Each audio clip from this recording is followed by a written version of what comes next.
ఏం మారాలి? మన జీవితంలో ఏం మార్పు రావాలి? చెప్పండి. ప్రశ్న మీకు నేను వస్తుంటే కొన్ని మీకు ఏంటి ఇలా చెప్తారు పాశ్వం అనుకుంటారు కావచ్చు కదా. మన హృదయము నూతనంగా మార్చబడాలి. సంవత్సరాలు గడిచిపోతున్నాయి. ఇది చివరి దినంలో ఉన్నాము. చివరి దినమా? స్టార్ట్ అయింది. అయింది ఆల్రెడీ. కొత్త ఫస్ట్ లో అడుగు పెట్టాము. మరి పాతవి గతించిపోతున్నాయి. కొత్త సంవత్సరం వచ్చింది. ఈ కొత్త సంవత్సరంలో మనం ఏ విధంగా ఉండాలి? మన జీవితాలు, మన బ్రతుకులు, మన కుటుంబాలు, మన పరిస్థితులు ఏ విధంగా మర్చిపోవాలి? హల్లెలూయా, హల్లెలూయా. పాతవి గతించుకోవాలి. మన హృదయంలో ఇతరుల పట్ల దేశం ఉంటే అది మార్చుకోవాలి. ఏం చేయాలి? దాన్ని తొలగించుకోవాలి. ప్రేమ కలిగి ఉండాలి. ఇంతవరకు మనం దేవుని సినిమా చూసాం కదా. ఎంత ప్రేమ గల దేవుడు. కొట్టారు, గాయపరిచారు కదా, అయినా ప్రేమించారు. మరి మనం ఎంతవరకు ప్రేమిస్తున్నాం? నూతన హృదయం ఎలా వచ్చింది? నూతన హృదయం మన జీవితంలో ఉందా? జీవితంలో ఉంటే ఇతరులను ప్రేమిస్తాం.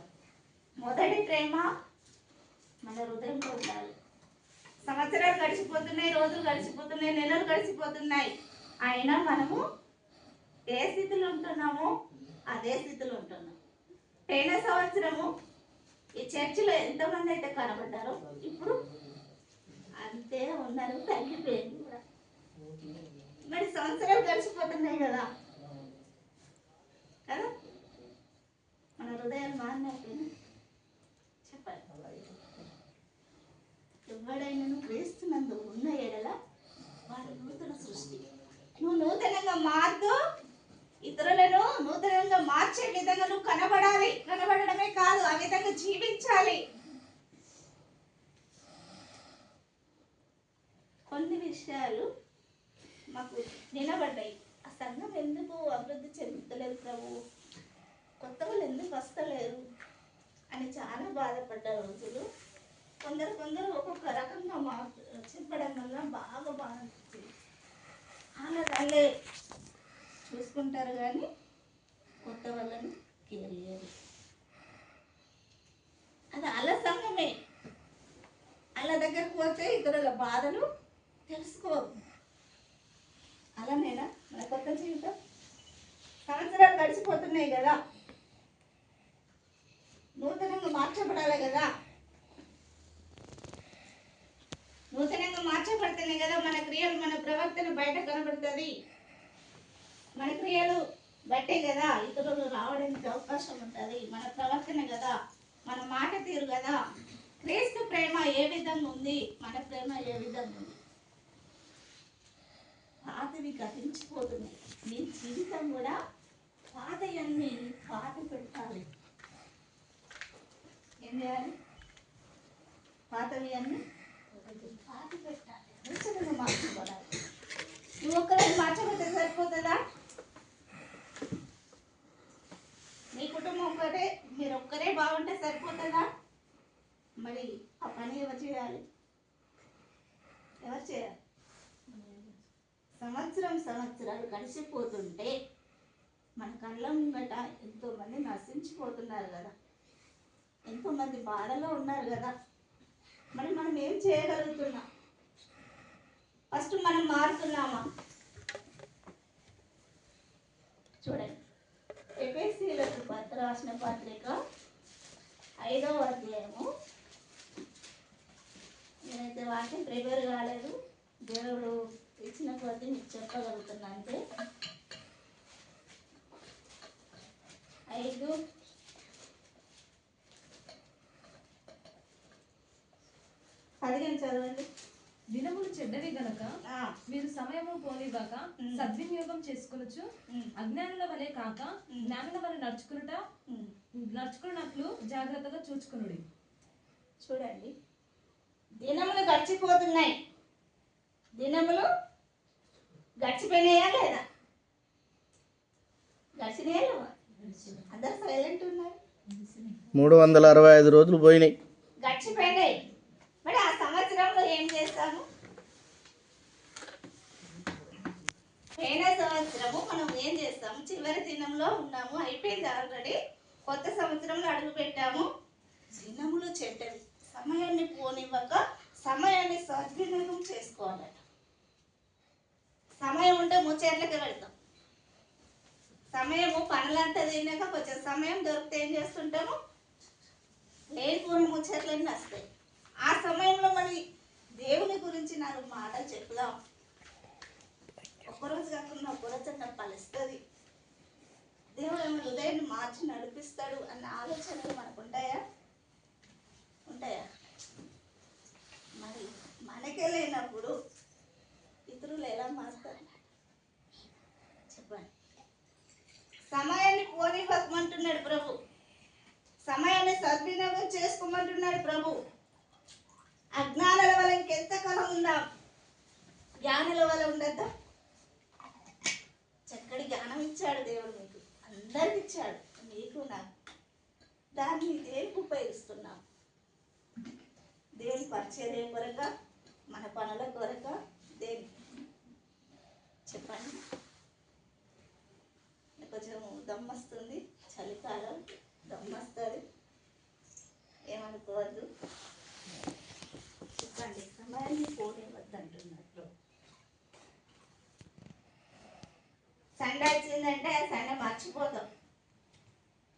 సమయానికి దేవుని సన్నిధికి వస్తున్నాము, ఒక్క సమయం చెప్తే ఇంకో సమయం. చాలాసార్లు మేము కూడా అట్లా నచ్చినాం కదా, పాస్టర్ మీరే రాదు, నువ్వు మాకు చెప్తున్నారు అనుకుంటున్నారు మనసులో కదా. హల్లెలూయా. చూడండి, దినములు చెడ్డవి, దినములు గడిచిపోతున్నాయి, నూతన సంవత్సరాలు వస్తున్నాయి. మరి ఆ నూతన సంవత్సరంలో నువ్వు నేను ఉంటున్నావు, ఏం చేయగలుగుతున్నావు ప్రభు కొరకు?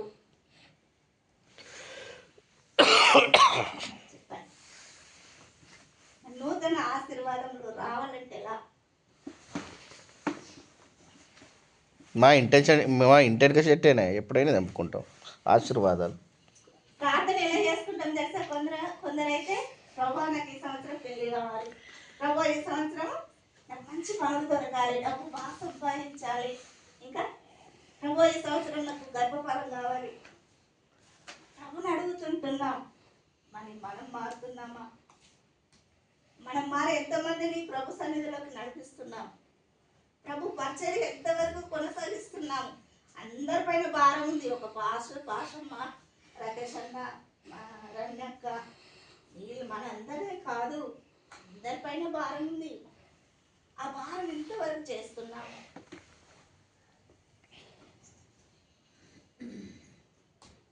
ఒక్కసారి ఆలోచన చేద్దాం. ప్రభు మనల్ని ఎంతగానో తీరుస్తున్నారు కదా, ప్రతిరోజు ప్రతి క్షణము. నేను సాక్ష్యం చెప్పాలనుకున్నా కానీ చెప్పలేకపోయినా, మొన్న క్రిస్మస్ కోడిక పెట్టే రోజు బండి మీద వస్తున్నాం స్పీడ్గా, ముసలైన మధ్యలో నిలబడ్డాడు. వల్ల నువ్వు వేపటైనా ఇటు వేసుతున్నాడు, అటు వేసుతున్నాడు, మా బండి స్పీడ్ ఉన్నది. మేము ఇటు పోదామంటే ఇటు వస్తున్నాడు, ఇటు పోదామంటే ఇటు వస్తున్నాడు. ఆ సమయంలో మాకు ఏమవుతుందో తెలియదు. పాస్టర్ గట్టిగా బ్రేక్ వేస్తే అక్కడ ఆగిపోయింది. ఆగిపోయి ఆయన అంటున్నాడు, ఇంకా ఆయన చేసిన తప్పే, ఎటన్నా ఒక్కలు ఉంటే మేము ఒక్కలు వెళ్ళిపోతాం కదా, అటు ఇటు అవుతున్నాడు. నన్ను చంపేస్తావు అనుకుంటున్నావా అంటున్నాడు. నువ్వే అడ్డా మంచి, నువ్వే అలా అంటున్నావు అని మేమిద్దరం అన్నాం సైలెంట్ వచ్చి. ఇక్కడ ముగించుకొని మళ్ళీ పోయే సమయానికి అడవి ప్రాంతంలో అగ్గి పెట్టుకొని ఒక కూర్చున్నాడు. అటు కాకుండా అటు ఊరుకు అంటలే, ఇటు ఊరుకు అంటలే, మధ్యలో అడవి ప్రాంతంలో అగ్గి పెట్టుకున్నాడు, మంట పెట్టుకున్నాడు, కూర్చున్నాడు. ఈ ప్రాంతంలో ఎవరు కూర్చుంటారు మంట పెట్టుకొని? పాస్ట్ అటే కూర్చున్నాడు, బయటికి అసలు నమ్మకలేదు నాకు. నేను కూడా అటే చూస్తున్నా, పాస్ట్ అటే చూస్తున్నా, బండి ఏదో పోతుంది. నేను పోయి మోర్ల పడుతుంది. ఆ సమయంలో దేవుడు ఎంతగానో కాచి కాపాడు. చాలా ఇట్లా వచ్చేటప్పుడు అయితే పాస్టర్ కాసేపు అండి మామూలు ఉండదు. వెనుక కూర్చున్న వాళ్ళకు తడుపులు వేస్తుంది. అలా చేస్తాం. మరి లెగ్ పీసులు దొరకాలంటే ఆ మాత్రం స్పీడ్ ఉండాలి కదా. అలా మేము అర్థం అది దేవుని కృప.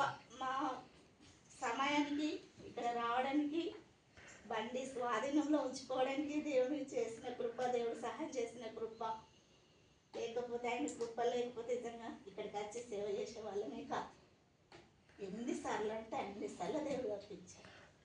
చూడండి, సమయానికి దేవుని సన్నిధిలో గడపాలి. సమయానికి నీకు బట్టలు కావాలని నువ్వు ప్రార్థన చేసినప్పుడు ఒకరోజు కాకుండా ఒక్కరోజు అని ఇస్తాడు కదా. మరి ఆహారం లేని సమయంలో ప్రార్థన చేసినప్పుడు దేవుడు ఇస్తున్నాడు కదా. మరి దేవుడికి మనం ఏమి ఇస్తున్నాం? సమయాన్ని ఇస్తున్నామా?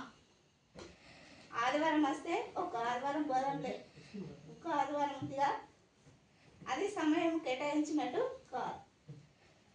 దయచేసి దేవుని బిడ్డలారా, సమయాన్ని సద్వినియోగం చేసుకోవాలి, పోగొట్టుకోకూడదు. అది పనైనా, దేవుని పనైనా, మీ పనైనా సమయానికి కేటాయించుకోవాలి. మరి సంవత్సరాలు గడిచిపోతున్నాయి.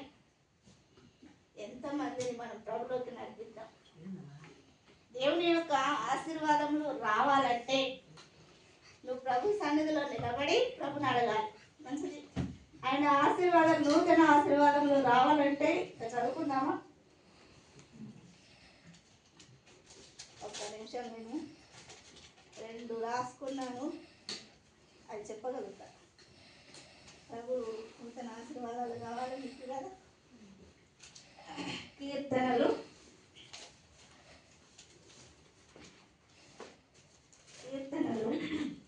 129:8.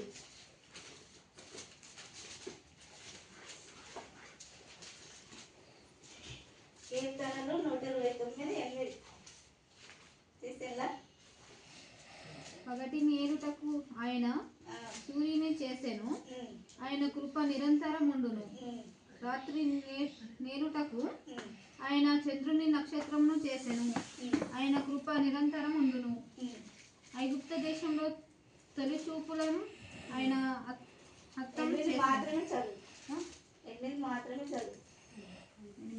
పగటి నేలుటకు ఆయన సూర్యుని చేసెను. చాలు. పగటిని ఏలడానికి సూర్యుని చేశాడు, రాత్రిని ఏలడానికి చంద్రుని చేశాడు. నీకు రాత్రి వెన్నెల లేకపోతే మొత్తం చీకటి ఉంటుంది. కొంచెం వెన్నెల కావాలి కదా. సూర్యుడు లేకపోతే పరిస్థితి ఎలా ఉంటుంది? చీకటి ఉంటుందా, వెలుగు ఉంటుంది? చీకటే. మరి నీకు దేవుడు అన్ని విధాలుగా ఈ లోకంలో ఏది సృష్టించాలో అది సృష్టించాడు, ఇచ్చాడు కదా. మరి మనం అన్ని పొందుకుంటున్నాం. ప్రభు ఇచ్చేది అన్ని కావాలి, దేవుడు ఇచ్చేది అన్ని కావాలి. కానీ ప్రభు మాత్రం నేనేం చేయను. ఆ దేవుడు ఇష్టపడతాడు అట్లా. ఒక ఆయుధంలో నువ్వు మార్చబడాలి, ఒక సైనికుల్లో నువ్వు మార్చబడాలి. మార్చబడి నువ్వు ముందుకు వెళ్ళినప్పుడే నువ్వు ఒక్క అడుగు వేస్తే దేవుడు 10 అడుగులు వేస్తాడు.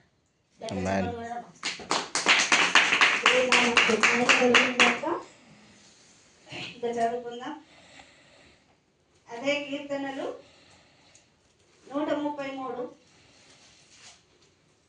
అదే కీర్తనలు 133:3. సియోను కొండల మీదకి దిగవచ్చు, ఎరుమూను మంచు వలె నుండును.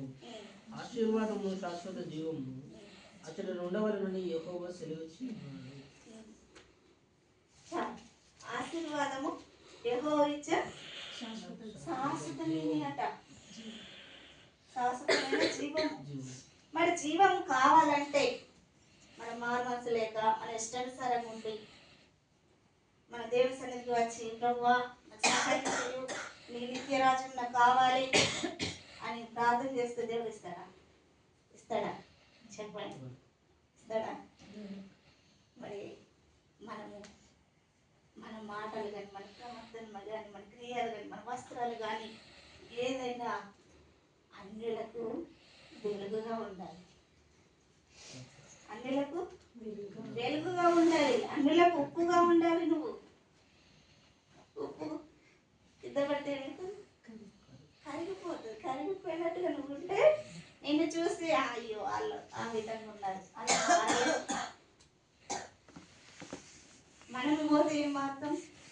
పోతే ఏం దీవెనలు పొందుతాం అక్కడికి?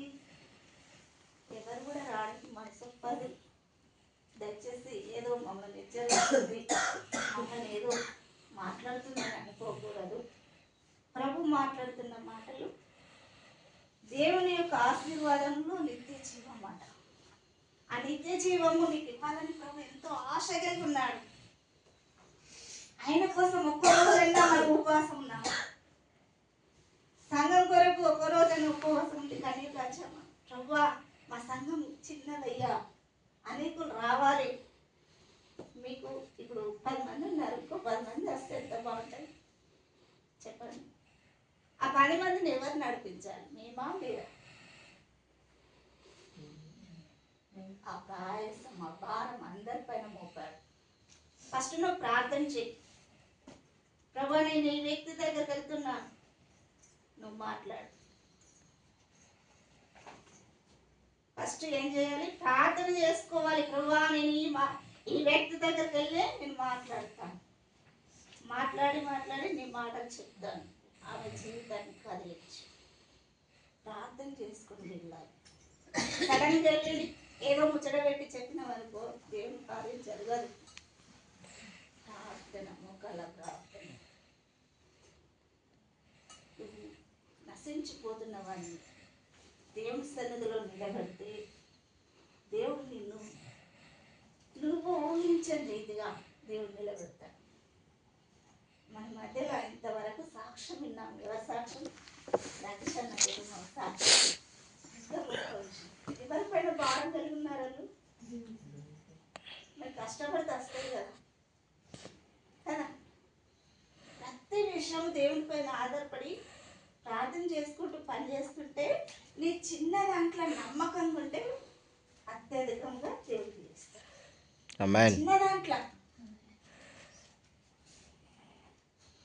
చిన్న దాంట్లో నమ్మకంగా ఉంటే అత్యధికంగా ఊహించే రీతిగా దేవుడు నిన్ను దీవిస్తాడు. ఆ రీతిగా ఆ కుటుంబం నిలబడ్డాయి. అందరికి ఆశ లేదా? ఉంది. అందరికి ఆశ ఉంది, కానీ దేవుడు అంటే ఏదో పోదాంలే, చేద్దాంలే, అది నిరాశలోకి వెళ్ళిపోకూడదు. దయచేసి నువ్వు ఎంత ఆసక్తి కలిగి ప్రార్థన చేస్తావో, ఎంత ఆసక్తి కలిగి దేవుడితో సహవాసం చేస్తావో, ఎంత ఆసక్తి కలిగి ఆయన ఆత్మ పొందుకుంటావో, అంత అద్భుత రీతిగా నీ జీవితంలో కార్యం చేయగలడు. మనకు ఆశ ఉంటుంది కానీ చేయలేము. చూడండి, ఇంకా 2 మాటలు చెప్పు, నేను ముగిస్తాను. సామెతలు 10:22. సామెతలు 10:22.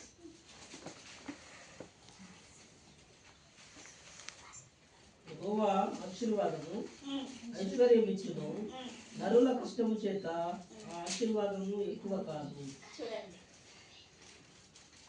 యెహోవా ఆశీర్వాదం ఐశ్వర్యం కంటే ఎక్కువ. నువ్వు దేవుని పక్కన పెట్టి నువ్వు పనికి పరిగెత్తితే నువ్వు దీవించబడలేవు. దీవించబడతామా? వచ్చే వారం పోతా, వచ్చే వారం కానుకలు ఇస్తా, ఈ వారం పని చూసుకుంటా అంటే దేవుని కృప నీ ఎడల లేకపోతే నువ్వు ఎంత కష్టపడ్డా అది వ్యర్థమే, అది ఫలించదు. నువ్వు 100 రూపాయలు సంపాదించినావు అనుకో, 100కు 200 ఖర్చు. దేవుని పక్కకు పెట్టి 100 రూపాయలు సంపాదిస్తా ఈ రోజు అని మనం వెళ్తే 100 రూపాయలకు 200 ఖర్చు అయిపోతుంది. అదే దేవుని సన్నిధికి వచ్చి దేవుని సన్నిధిలో ప్రభుతో మాట్లాడి, ప్రభువా, నేను రేపటి నుంచి పనికి వెళ్తున్నాను, పనిలో సహాయం చేయి, నా కష్టార్జితాన్ని దీవించు, ఇది ఫలిభరితంగా ఉండాలి అని ప్రార్థన చేసుకుని వెళ్తే నీకు అరిష్టం ఉండదు. తెలుసా? అరిష్టం ఉండదు.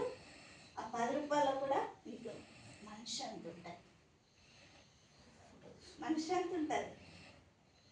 లేదు, నాకు ప్రభు వద్దు, ఎవరద్దు, సంఘం వద్దు, ఏదద్దు, నా ఇష్టానుసారంగా పని చేసుకుంటూ వెళ్ళిపోతాను, నాకు ఇదే దీవెనని మనం వెళ్ళిపోతాం కొన్నిసార్లు. అది మనకు ఫలిభరితంగా ఉండదు. చూడండి, దేవుడు ఎంత గొప్ప దేవుడు. ఈ లోకంలో సృష్టిని అంతా నీకు ఇచ్చాడు.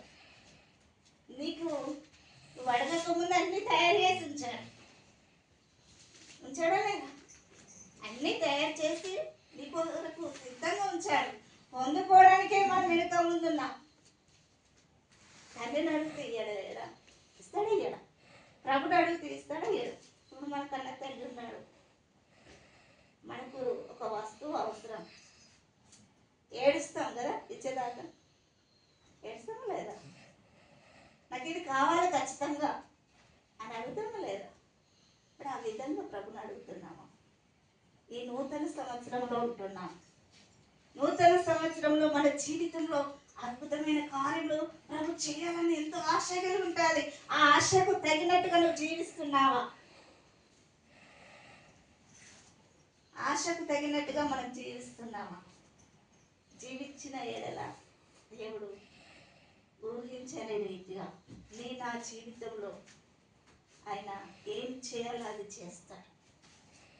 ఆయన ఆశీర్వాదాలు నిండుగా నీకు ఇయ్యాలని దేవుడు ఎదురు చూస్తున్నాడు.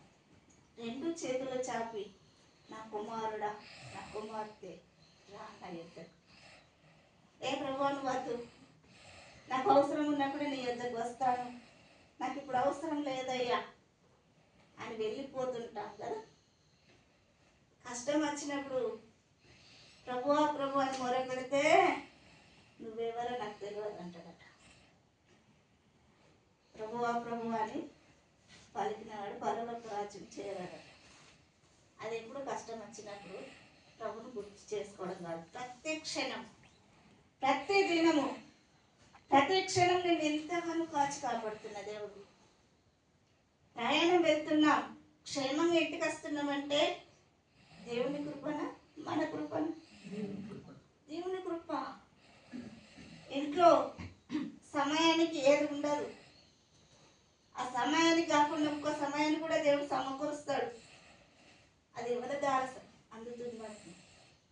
నేను కష్టపడితే నచ్చింది అనుకుంటాం కదా. దేవుని సహాయం లేకపోతే మనం ఏం చేయలేం. దేవుణ్ణి పక్కకు పెట్టి మనం ఏం చేసినా అది ఫలించలేదు. ఈ నూతన సంవత్సరంలో నీకు నాకు దేవుని యొక్క ఆశీర్వాదాలు కావాలంటే పాతవ్యాన్ని గ్రహించుకోవాలి. నూతనంగా నువ్వు నేను జన్మించాలి. మనం జన్మిస్తేనే మనం చూసి ఇతరులు రాగలుగుతారు. నూతన ఆశీర్వాదాలు ప్రతి కుటుంబంలో దేవుడు ఇచ్చిన గాక. ఆమేన్. ఆమేన్.